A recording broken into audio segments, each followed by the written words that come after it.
Hey everyone. Before we begin, I have one small request. If emotional love stories are your thing, stories that evoke feelings, thoughts, and a genuine sense of connection, please subscribe. It's the best way to support this channel and ensure you never miss a story. He slammed the contract down on the folding table so hard the metal legs rattled against the scuffed tile floor. Name your price, Harrison Whitmore said, his jaw tight, blue eyes fixed on the woman standing across from him. Children's laughter echoed faintly from the hallway, but inside the multipurpose room of the Horizon Youth Center, the air had gone still. Dr. Amara Bennett didn't flinch. The afternoon sun filtered through tall windows, casting warm light across her brown skin and natural curls. She wore simple slacks and a green blouse, sleeves rolled from a long day mentoring teenagers. "It's not for sale," she replied calmly. Harrison blinked once, as if he hadn't heard correctly. "Everything is for sale, Dr. Bennett. You just haven't seen the right number yet." She folded her arms. "Mr. Whitmore, this building isn't a stock option. It isn't a condo downtown. It's a safe place for kids who don't have one. So no, there isn't a number." He leaned forward, lowering his voice. "My company is prepared to offer $2 million above market value. Personally, I can arrange an additional compensation package for you. Relocation, salary increase, whatever you need. And what I need," she said, her voice steady but edged with steel, "is for you to understand that money doesn't replace purpose." He studied her face, expecting hesitation, calculation, something. Instead, he found conviction. "You're being emotional," he said, "and you're being arrogant." Silence stretched between them. Harrison Whitmore was accustomed to boardrooms where men nodded before he finished speaking. Investors waited for his approval. Yet here stood a woman in a community center, telling him no without a tremor in her voice. "You're standing in the way of progress," he said sharply. Amara stepped closer, closing the distance so that he could see the fire in her eyes. "No, I'm standing in the way of displacement. There's a difference." Down the hallway, a little boy's voice called, "Dr. Bennett?" She glanced toward the sound and then back at Harrison. "This conversation is over." She picked up the contract, slid it back across the table, and walked out to answer the child, leaving the most powerful real estate developer in Atlanta staring at unsigned papers. No one had walked away from him like that. He stood there for several seconds, the hum of the old ceiling fan filling the room. His assistant, Mark, cleared his throat near the doorway. "Sir." Harrison picked up the contract slowly. "Schedule another meeting," he said. "This isn't over." As he stepped outside, the warm Georgia air hit him. Across the parking lot, teenagers were playing basketball. One tripped, and Amara jogged over, crouching to check on him, her hand gentle on his shoulder. Harrison watched her laugh at something the boy said, watched the way kids gravitated toward her. He told himself it didn't matter. The land was prime property in a rapidly developing corridor. Whitmore Urban Development had permits for a luxury tech campus. The Horizon Youth Center was the final obstacle, and obstacles were meant to be removed.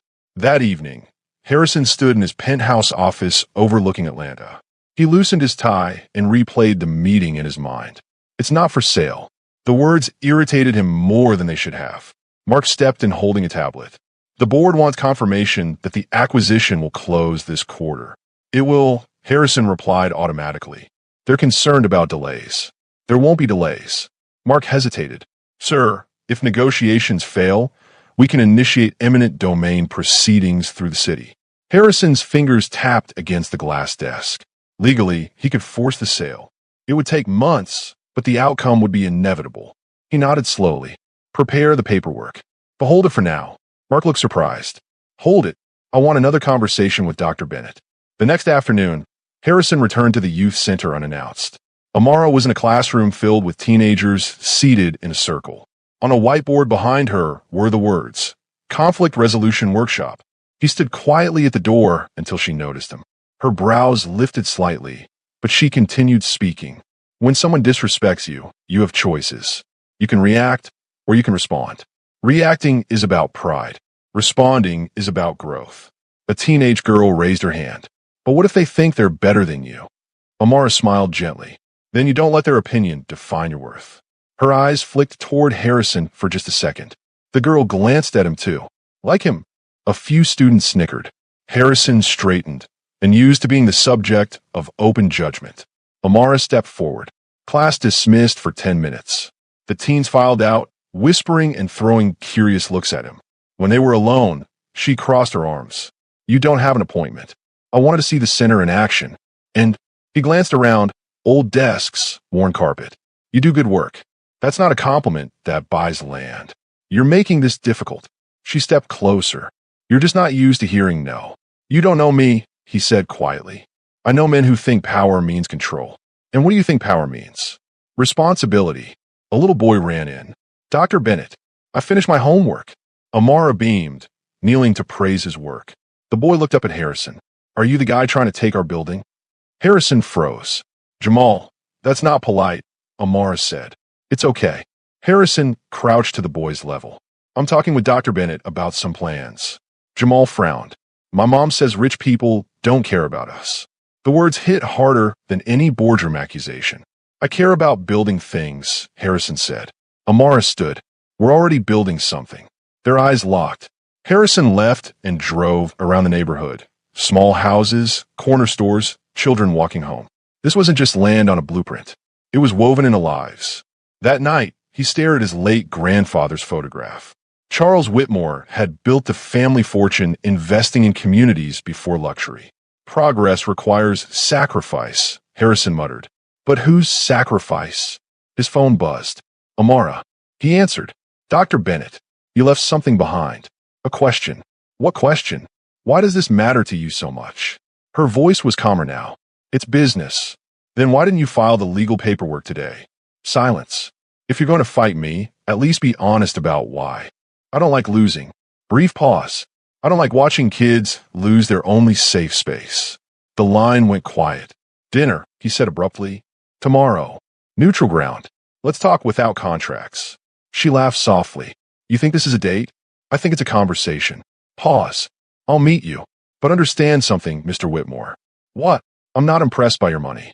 The call ended, leaving Harrison staring at his reflection. He wasn't sure whether he felt challenged, irritated, or intrigued. Maybe all three. But one thing was certain. This wasn't business anymore. Harrison arrived at the restaurant 10 minutes early, something he never did.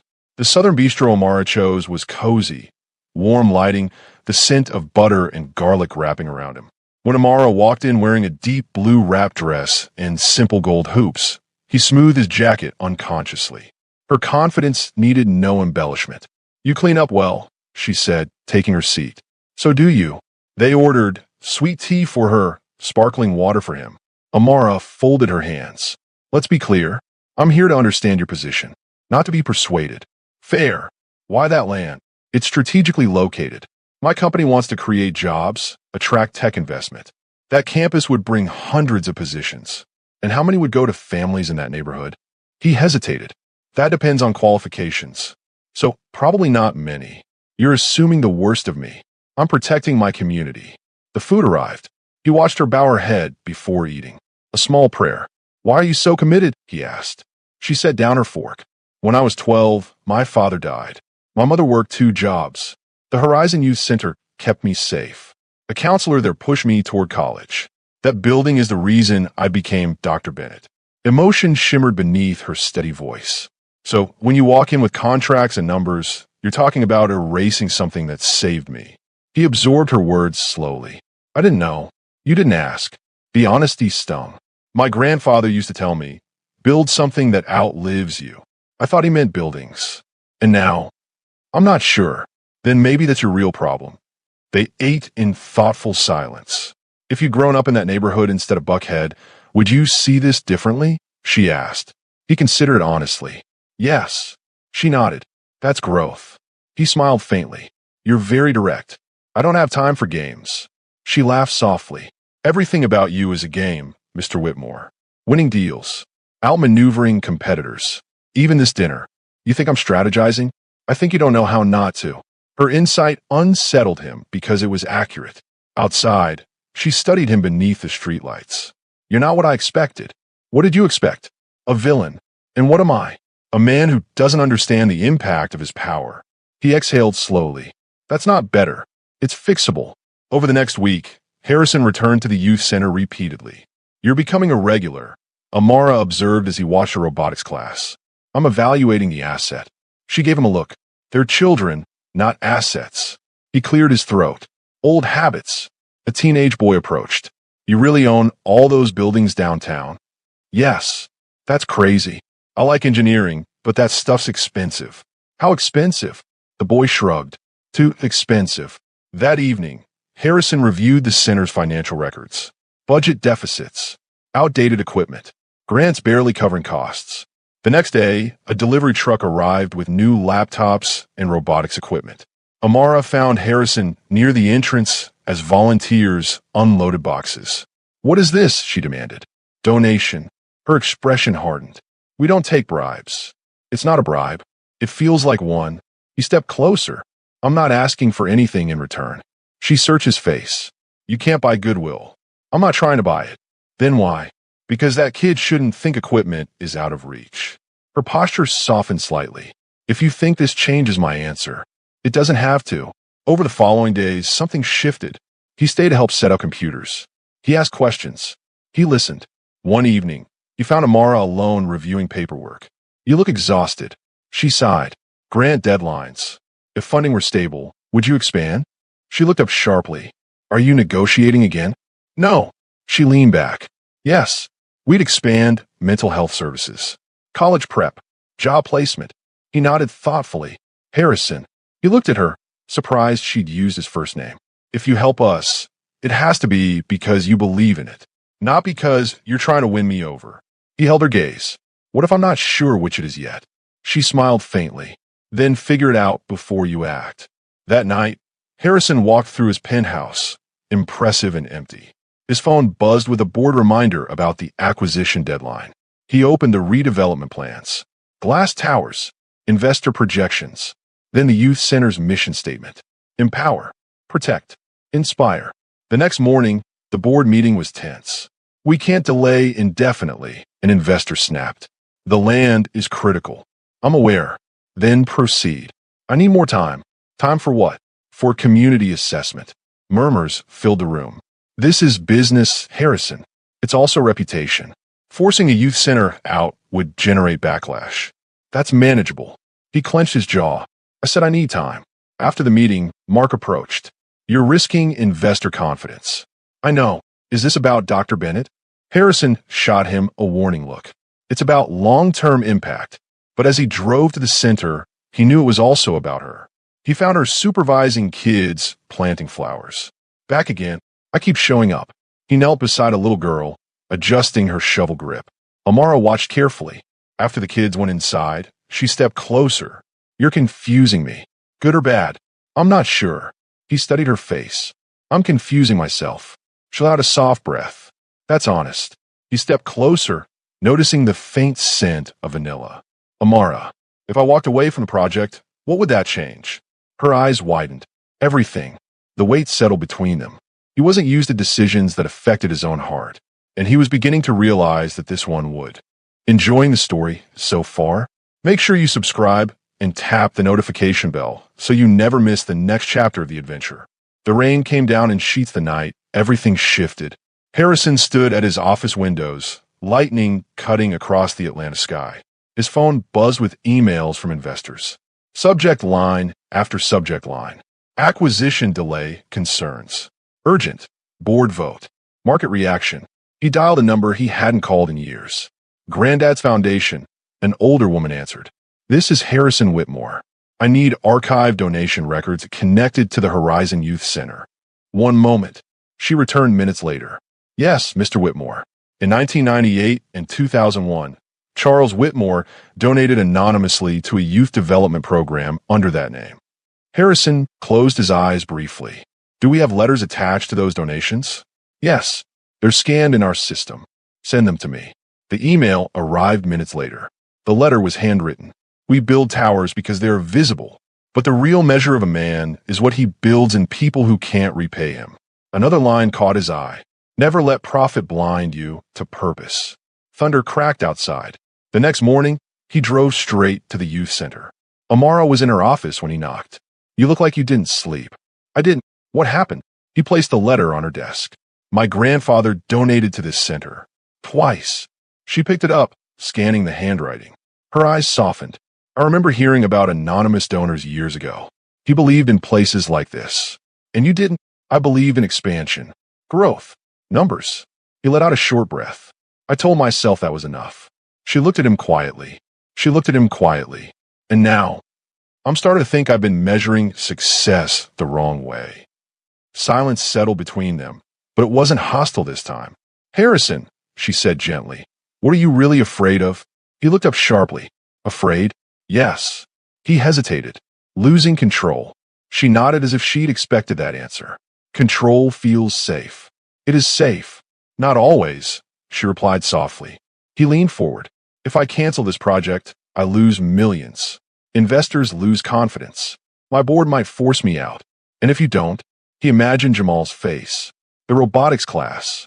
The flowers along the fence. I'll lose something else, he admitted. Her voice lowered. Then the question is simple. What matters more? He studied her, emotion rising unexpectedly in his chest. You matter, he said before he could stop himself. Her breath caught slightly. This isn't just about land anymore, he continued. You challenge me. You see through me. I don't know what to do with that. Amara stood slowly. Don't confuse attraction with transformation. I'm not. She stepped closer. Harrison, if you choose the right thing, it has to be because it's right, not because of me. He nodded, understanding the line she was drawing. That afternoon, he called an emergency board meeting. The tension in the conference room was thick. I've made a decision, Harrison began. The chairman leaned forward. We're proceeding with eminent domain. No. Silence. I'm canceling the luxury campus project. The room erupted. Are you out of your mind? One investor snapped. That land is critical to our 5-year strategy. Harrison raised his hand. We will redirect funds into mixed income development in another district, and I will establish a community investment initiative. You're jeopardizing shareholder value. I'm protecting brand integrity, Harrison replied. Forcing out a youth center would damage this company more than a delayed project. That's speculation. It's leadership. The chairman's eyes narrowed. This could cost you your position. Harrison held his gaze. If that's the price, so be it. The vote was tense, but his authority as majority shareholder carried weight. The project was officially terminated. When the meeting ended, Mark approached him slowly. You just walked away from at least $30 million in projected profit. I know. Was it worth it? I think it will be, he said finally. He didn't call Amara. He didn't text. Instead, he arranged something else. 3 weeks later, scaffolding surrounded the Horizon Youth Center. New roofing materials were delivered. Contractors arrived. Windows were replaced. The parking lot was repaved. Amara stood outside, stunned, as a foreman handed her renovation plans. This can't be real, she murmured. Harrison walked up behind her, hands in his coat pockets. It's real, he said. She turned sharply. You canceled the project? Yes. Why didn't you tell me? I didn't want it to feel transactional. Her eyes searched his face. You lost money. I'll survive. She looked at the construction crews bustling around them. This is millions of dollars. It's an investment. In what? He stepped closer, his voice steady. In something that outlives me. Emotion filled her eyes, but she kept her composure. Harrison, this is huge. I know. She shook her head slightly. You didn't have to do this. I wanted to. Their eyes locked, and the world around them seemed to quiet. You really changed your mind, she said softly. He gave a small smile. You changed it. She stepped back gently. No, you changed it. That evening, after the crews left, they walked through the partially renovated building together. Fresh paint brightened the hallways. New light fixtures cast a warm glow. It's beautiful, she whispered. He watched her instead of the walls. It will be. They stopped in the main multi-purpose room where their first confrontation had happened. Do you remember what you said to me? She asked. Which part? That I was standing in the way of progress. He exhaled lightly. I was wrong. She turned to face him fully. This means more than you know. I'm starting to understand that. The air between them shifted again, softer now, charged with something unspoken. Harrison, she said quietly, why me? He hesitated only briefly. Because you don't bend. Because you care without apology. Because you make me question the kind of man I am. Her breath trembled slightly. That's a lot of pressure. It's not pressure, he said gently. It's gratitude. She searched his eyes, looking for ego, manipulation, hidden motives. She found sincerity. You scare me, she admitted. He frowned. Why? Because if this isn't real, if you decide profit matters more again, I'll have let you close. He stepped forward, closing the space gently. I'm not walking away. She looked down briefly, then back up. You don't get to promise that lightly, she whispered. I'm not promising lightly. The distance between them was barely inches now. You're not the man who walked into this building weeks ago, she said. No, he agreed softly. I'm not. Her hand brushed his chest, tentative but intentional. Then prove it, she murmured. He didn't hesitate. He cupped her face gently and kissed her. It wasn't rushed. It wasn't possessive. It was careful, intentional, warm. When they finally pulled apart, her eyes were shining. This complicates everything, she breathed. He smiled faintly. Worth it.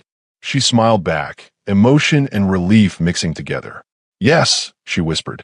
And outside, under the glow of new lights illuminating the renovated building, something far greater than a real estate deal had begun to take shape. Renovations moved quickly, but word traveled even faster.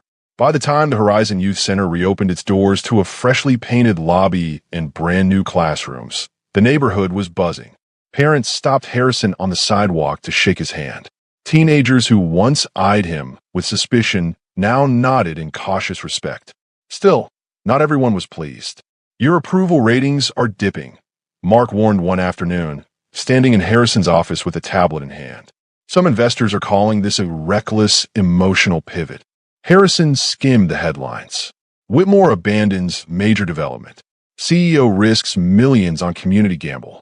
Let them talk, he said calmly. Mark studied him. You've changed. Harrison gave a faint smile. I'm evolving. And Dr. Bennett? Harrison didn't answer directly.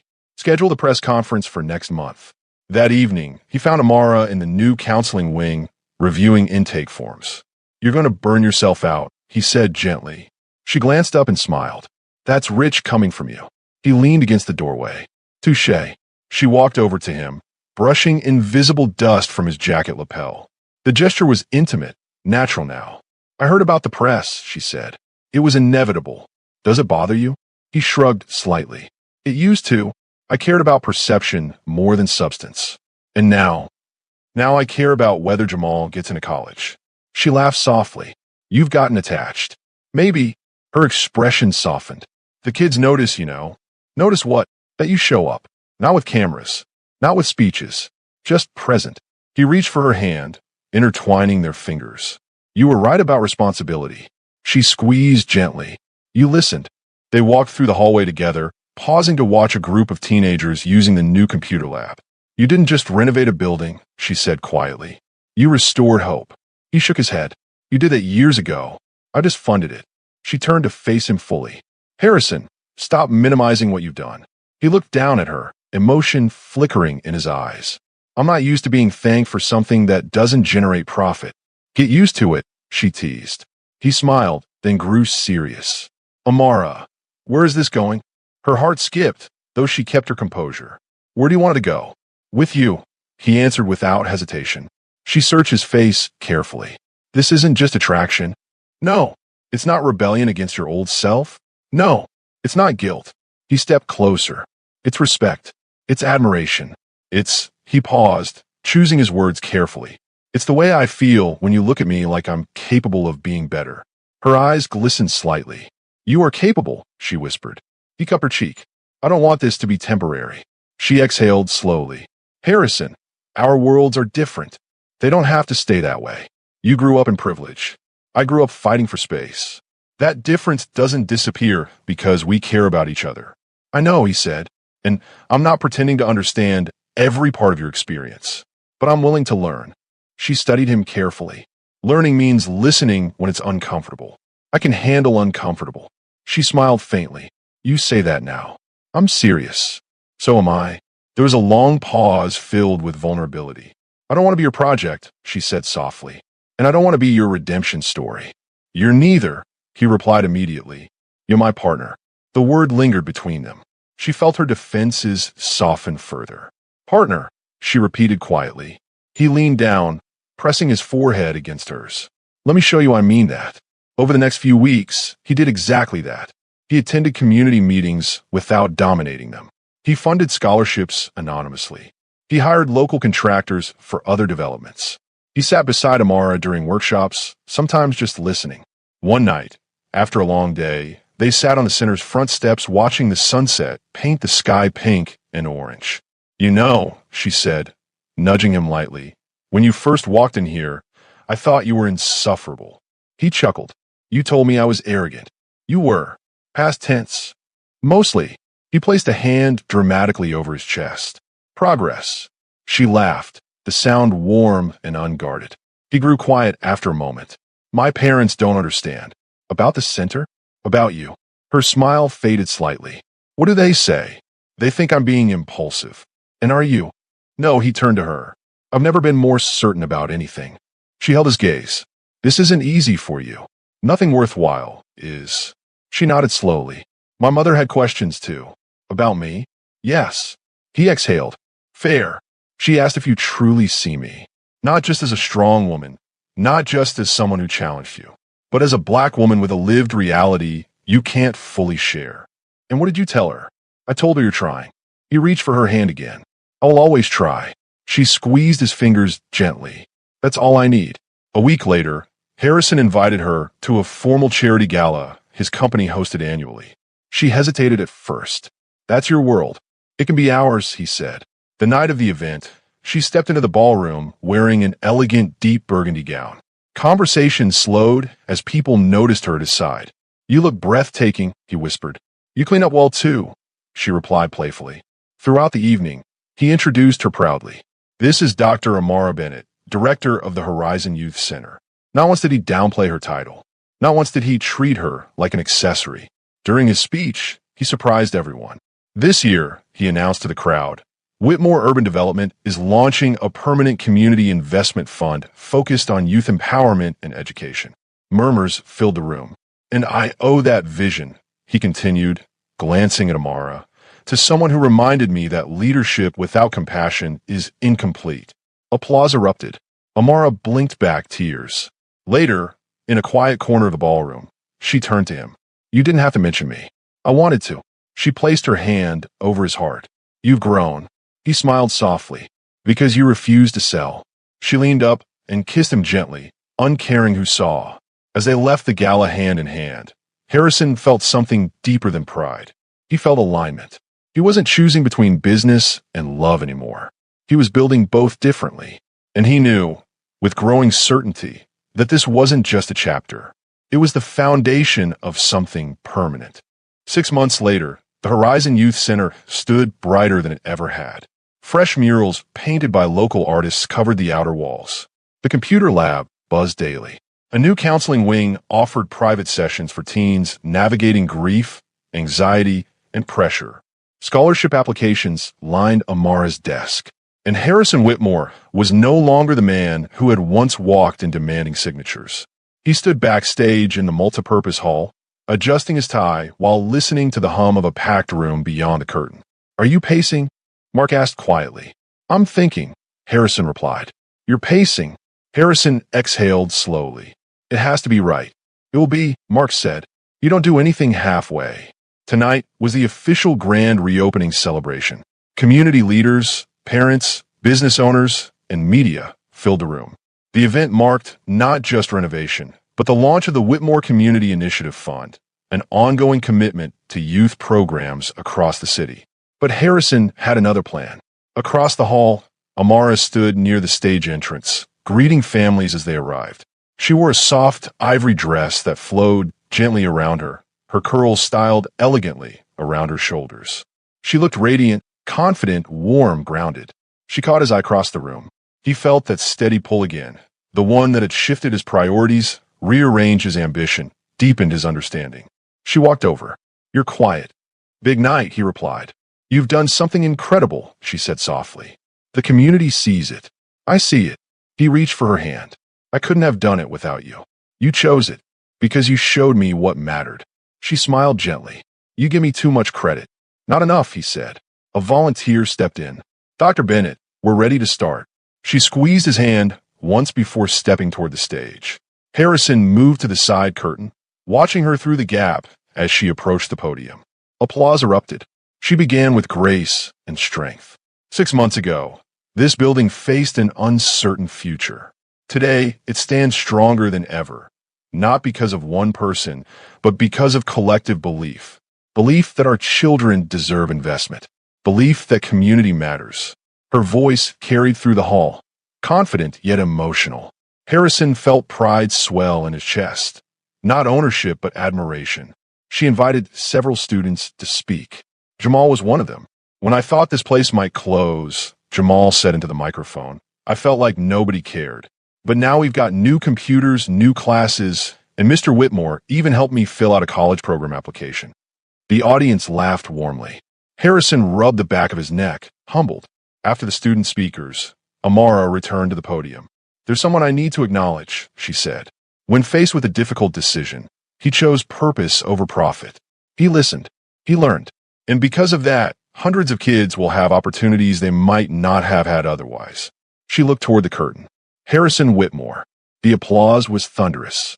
He stepped onto the stage, nodding politely. He took the microphone. "Thank you.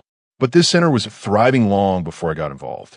Dr. Bennett built something extraordinary. I simply had the privilege of supporting it."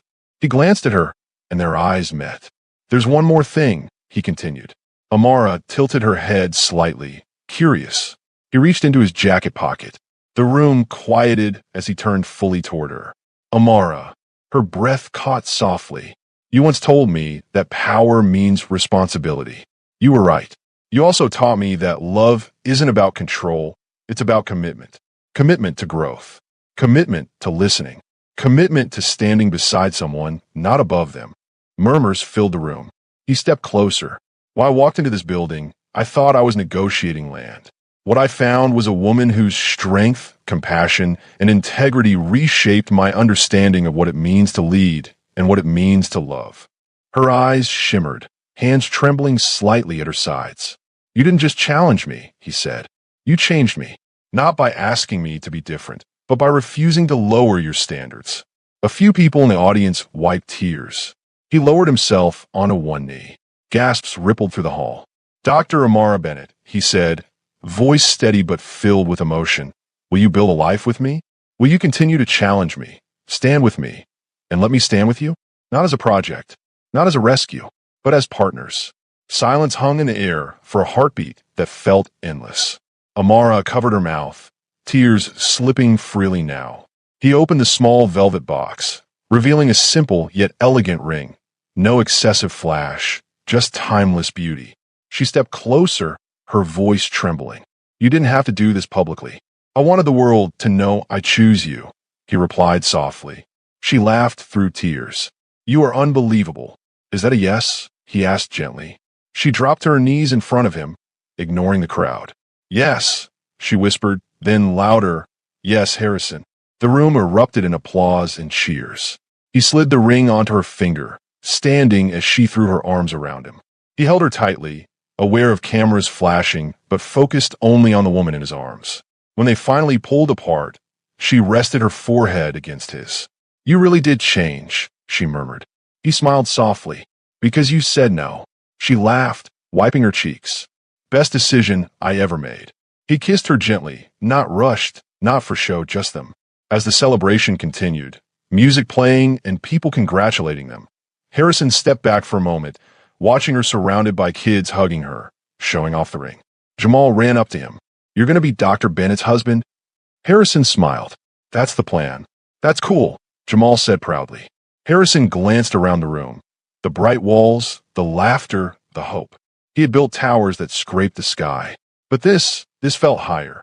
Amara walked back to him, slipping her hand into his. "Ready for this new chapter?" she asked. "With you," he replied. "Absolutely." She leaned into him as the crowd continued celebrating. And in the place where she had once stood firm and refused to sell, they began building something far greater than either of them had imagined. Not just a center, not just a company, but a life together. If you felt anything while listening to this story, if it made your heart race, made you smile, or reminded you that real love still exists, don't keep it to yourself. Hit the like button to support the channel subscribe so you never miss a new romance story, and turn on notifications to stay close to every heartbeat, every twist, every unforgettable love. And I want to hear from you. Comment below and tell me where you're watching from. Your city, your country, your corner of the world. Your support helps this channel grow, and your comments inspire the next love story.